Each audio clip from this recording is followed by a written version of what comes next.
Hey everybody, how is it going today? My name's Jill and this is Prepper for the Ages. Welcome to my channel. Um, Interesting thing I saw the other day. I saw a pastor and he was saying, see the bad in people. And that was his speech, see the bad in people. Now, you and I were used to we used to pastors and priests and whatnot saying, see the good in people, see the good in people, see the good in people. This pastor is saying, see the bad in people. And in a nutshell, his argument in a nutshell of see the bad in people is you have to identify people in your life who you have to identify all of their traits, not just the good traits but the bad traits too, in order to figure out basically what the plan moving forward with them, because these people are in your life, whether they're in your life briefly or for a long time.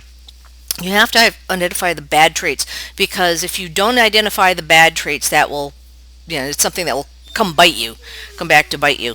And it's not to be horrible or anything, but it's just so that you can act accordingly. Like if you have somebody that is a self-centered person, you doing stuff for the self-centered person who wouldn't even like give you a tissue if you cried. Helping them and doing their this, doing their that, and helping them eat, helping them survive, helping them with food or shelter or water or so, and they wouldn't do anything for you. That is a decision you have to make beforehand. If there's any situation at all, that's your that's you have to identify that, and because it helps you accept the fact that they wouldn't even pick up a sock for you. That's it. They wouldn't do anything. But that thing that helps you make decisions about how you address and how you interact with that person.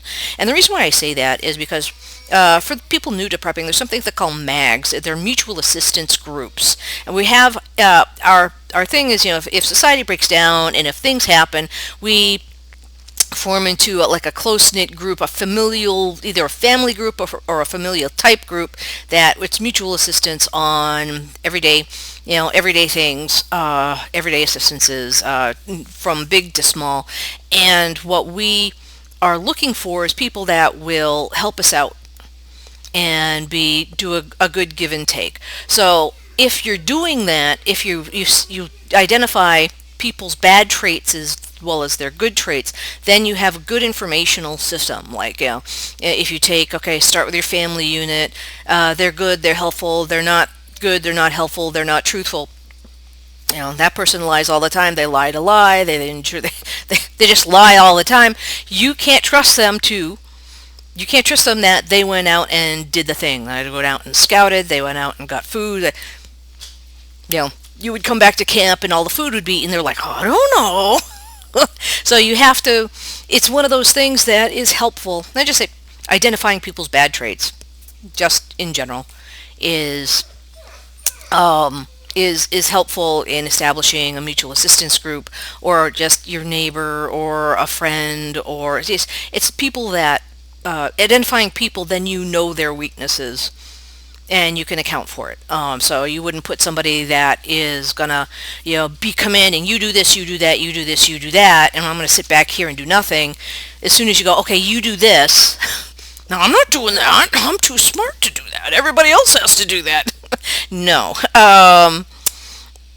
People who command and then sit back and do nothing, you have to figure that out. And that it'll help you figure it out when you put together a mag, form a mag, keep a mag, and it's just, even if it's in your own brain, this person speaks badly of other people.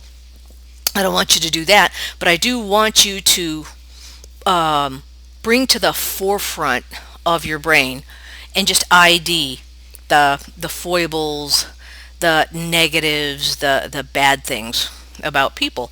And then the reason why this priest the pastor said that is to be able to identify and not compensate, but identify and act appropriately towards that person.